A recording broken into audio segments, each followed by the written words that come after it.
Hello అండి, welcome to profit master dating.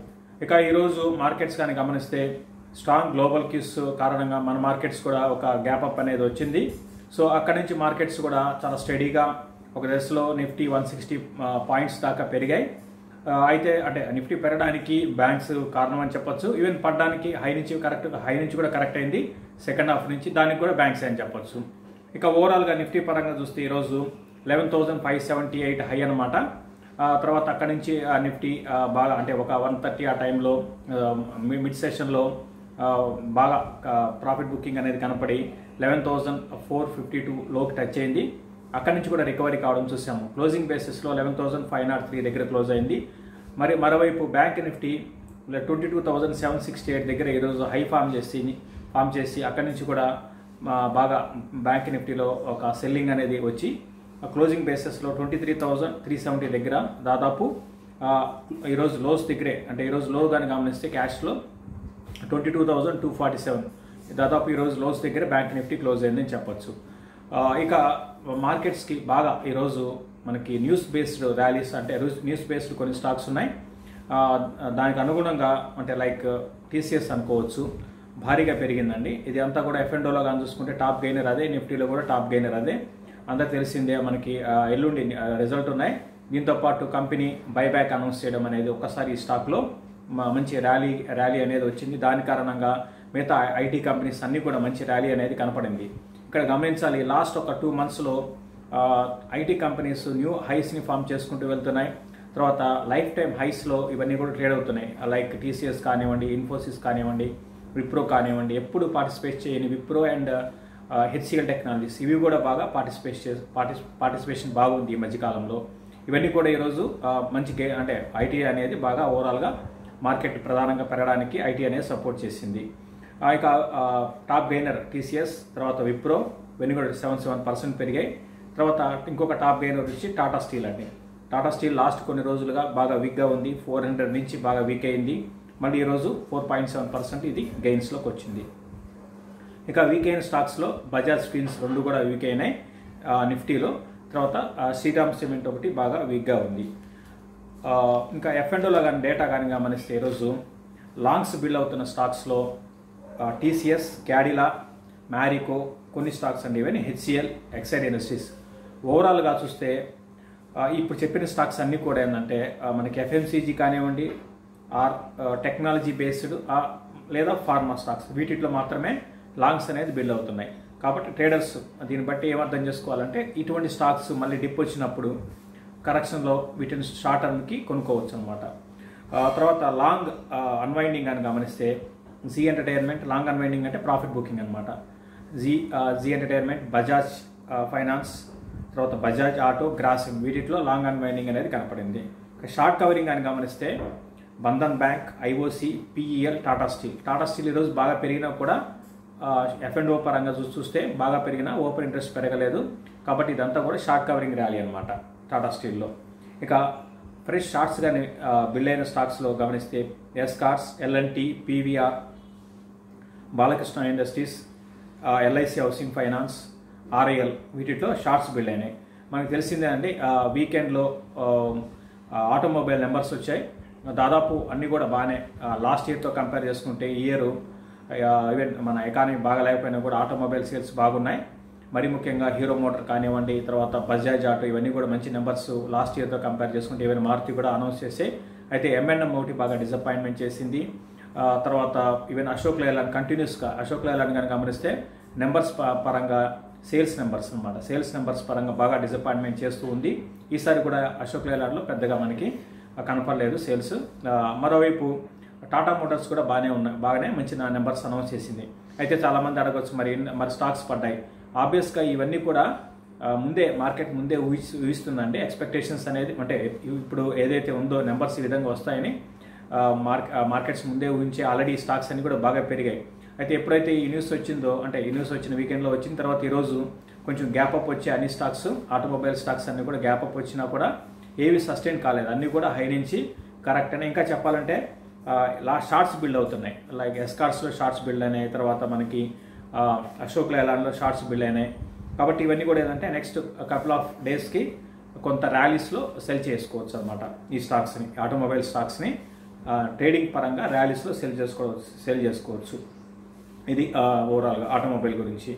ఇక మనకి నిఫ్టీ ఎలా ఉండవచ్చు ట్రెండ్. లాస్ట్ ఫ్యూ డేస్లోనేనండి 10,800 నిఫ్టీ ఉండేది. లాస్ట్ F&O క్లోజింగ్లో మనకి అక్కడ క్లోజ్ అయింది. అక్కడ నుంచి ఈరోజు గమనిస్తే 10,500 క్లోజింగ్ బేసిస్లో, అంటే 700 పాయింట్స్ పర్సెంటేజ్ పరంగా 7% పెరిగింది. కాబట్టి ఇక్కడ నిఫ్టీ కొంచెం ఆగడానికి అవకాశం ఉందండి. ఈ లెవెల్లో నిఫ్టీ ఆగొచ్చు.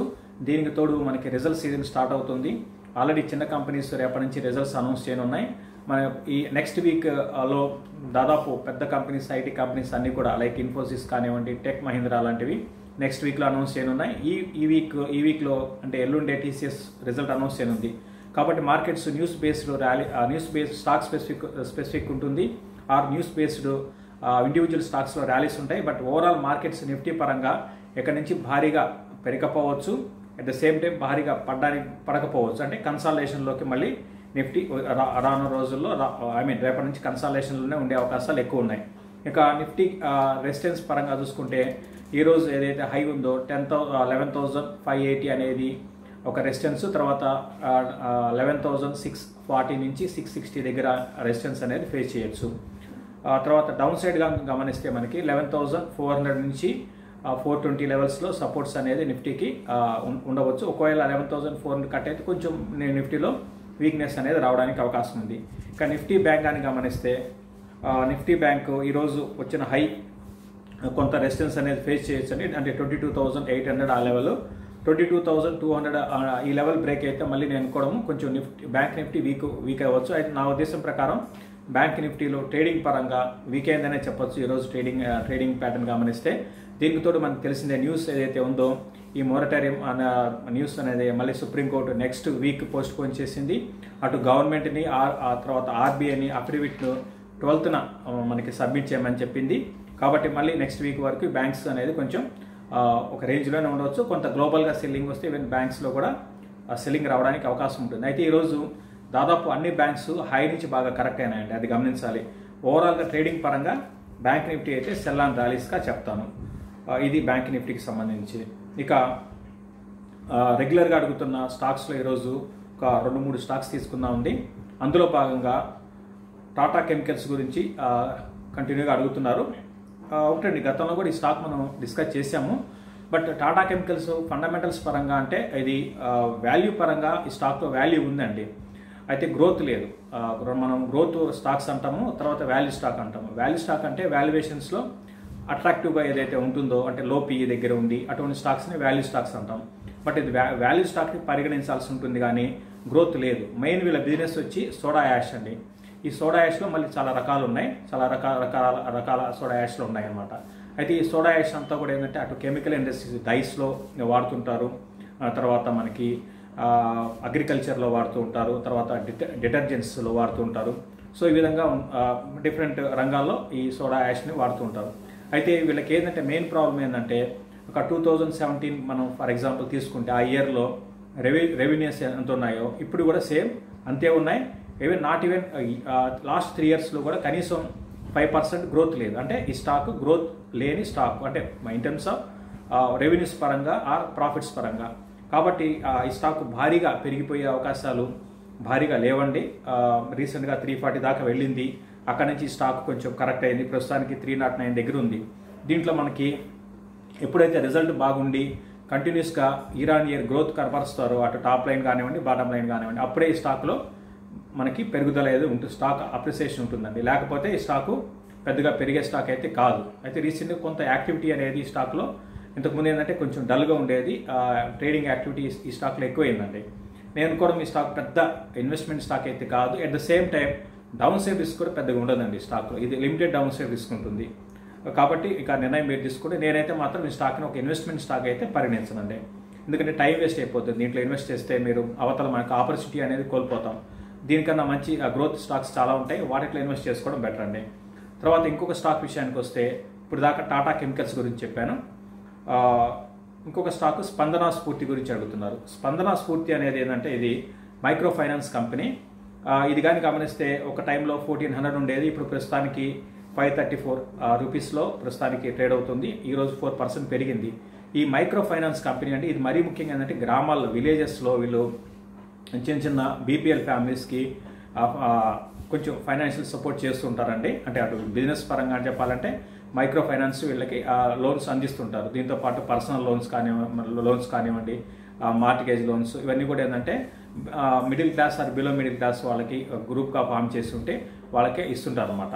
కాబట్టి ఇప్పుడు ఈ క్రైసిస్లో ఎకానమీ బాగాలేని పరిస్థితుల్లో ఈ ఎన్బిఎఫ్సి స్టాక్స్ అన్నీ కూడా మనకు తెలిసిందే భారీగా కరెక్ట్ అవుతున్నాయి. అంటే బ్యాంకింగ్ స్టాక్స్ కానివ్వండి, ఎన్బిఎఫ్సి స్టాక్స్ కానివ్వండి రీసెంట్గా బాగా కరెక్ట్ అయినాయి.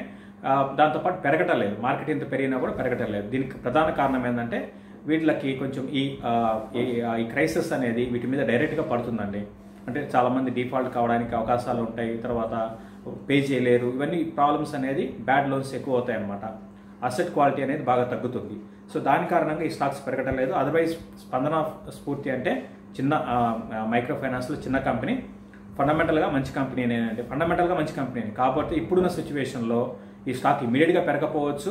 ఇంకా 2-3 నెలల తర్వాత నేను గతంలో చాలాసార్లు చెప్పానండి, ఎన్బిఎఫ్సి స్టాక్స్ ఈ ఇయర్ ఎండింగ్కి పరిస్థితులు చూసుకొని, ఇయర్ ఎండింగ్ అంటే డిసెంబరు అంటే ఏపీ నెక్స్ట్ ఇయర్లో జనవరి అట్లా పిక్ చేసుకోవచ్చు అని చెప్పాను. అప్పటి వరకు మాత్రం కొంచెం మధ్యలో పెరిగినా కూడా ట్రేడింగ్ బౌన్సే కానీ కంటిన్యూ సస్టైన్ ర్యాలీస్ ఉండవండి. ఇదనే కాదు, అన్ని ఎన్బిఎఫ్సి స్టాక్స్ ఒకేలాగా ఉంటాయి, అన్ని బ్యాంకింగ్ స్టాక్స్ ఒకేలాగా ఉంటాయి. కొంచెం ఫండమెంటల్గా స్ట్రాంగ్ ఉన్న బ్యాంక్ కొంచెం ఎక్కువ పెరగచ్చు, లైక్ హెచ్డిఎఫ్సి బ్యాంక్ లాంటివి. అక్కడి నుంచి మళ్ళీ ఫర్దర్ ర్యాలీ ఉండవు. ఇది మన ఇండియాలో కాదండి.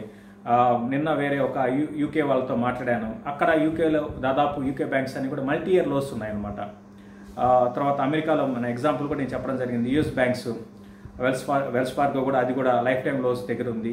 సో ఇక్కడ మన ఇండియాలో కాదు, ఈ ప్రాబ్లం అనేది అన్ని బ్యాంక్స్లో ఉన్నాయి. తర్వాత హెచ్ఎస్బిసి 25 ఇయర్స్ లోలో ఉంది. కాబట్టి ఇది ప్రతి ఒక్కరు అర్థం చేసుకోవాలండి. మళ్ళీ పదే బ్యాంక్స్ షార్ట్ టర్మ్కి కొనవచ్చు అంటే ట్రేడింగ్ బౌన్సెస్ పెరగచ్చు, బట్ కంటిన్యూగా ఉండకపోవచ్చు, అది గమనించాలి. తర్వాత ఇంకొకరు అడ్వాన్స్ ఎంజైమ్ గురించి అడుగుతున్నారు. అంటే ఇది మనం ఆల్రెడీ సజెస్ట్ చేసాం ఈ స్టాక్ని, బట్ తక్కువ టైంలోనే ఒక 1.5 month 2 monthsలోనే దాదాపు 40-50% పెరిగిందండి స్టాకు. కరెంట్ లెవెల్స్లో ఫ్రెష్ బయింగ్ అయితే కొంచెం రిస్కీ అవుతుంది. ఇది కూడా మంచి స్టాకే, కానీ ఇది కూడా గ్రోత్ లేదండి ఈ స్టాక్లో కూడా. అయితే కొన్ని ఏళ్ల పాటు కన్సాలిడేట్లో ఉంది కాబట్టి స్టాక్లో షార్ప్ జంప్ వచ్చింది. ఫండమెంటల్గా మంచి కంపెనీ ఇది కూడా. నా ఉద్దేశం ప్రకారం కొనాలనుకుంటే లాంగ్ టర్మ్ వ్యూతో 2 ఏళ్ళ ఉద్దేశం ఉంటే డెఫినెట్గా కొనుక్కోవచ్చు. చూడాలి, రీసెంట్గా కొంత పిఈ ఫండ్స్ బాగా ఇన్వెస్ట్ చేస్తున్నాయి. నేను కూడా 1-2 quarters కొంచెం అటు రెవెన్యూస్ పరంగా కొంచెం జంప్ వస్తే వీళ్ళకి చాలా చిన్న కంపెనీ కాబట్టి కొంచెం ఒక 10%-15% గ్రోత్ ఉంటే మాత్రం డెఫినెట్గా ఇది మరింత ముందుకు వెళ్ళే అవకాశం ఉంది. ఓవరాల్గా లాంగ్ టర్మ్కి మంచి స్టాకేనండి. కరెక్షన్స్లో మాత్రం ఇది కొనుక్కోవచ్చు. ఇది క్లోజింగ్ రిపోర్ట్ అండి. ఇక చూస్తున్న ప్రతి ఒక్కరు కూడా షేర్ చేయండి, లైక్ చేయండి. అదేవిధంగా కొత్తగా ఎవరైనా చూస్తే ప్రాఫిట్ మాస్టర్ యూట్యూబ్ ఛానల్కి సబ్స్క్రైబ్ చేసుకోమని చెప్తాను. దీంతోపాటు profitmaster.in వెబ్సైట్కి ప్రతి ఒక్కరు కూడా ప్రతిరోజు వెళ్ళండి. దాంట్లో ఎప్పటికప్పుడు stock market related, stock specific news అనేది మనకి మంచి ఆర్టికల్స్ ఉంటాయి. ఎప్పటికప్పుడు బ్రేకింగ్ న్యూస్తో పాటు అన్నీ మేము అందులో ఉంటాయండి. కాబట్టి ప్రతి ఒక్కరు కూడా profitmaster.in వెబ్సైట్కి వెళ్ళమని చెప్తాను. థ్యాంక్ యూ అండి.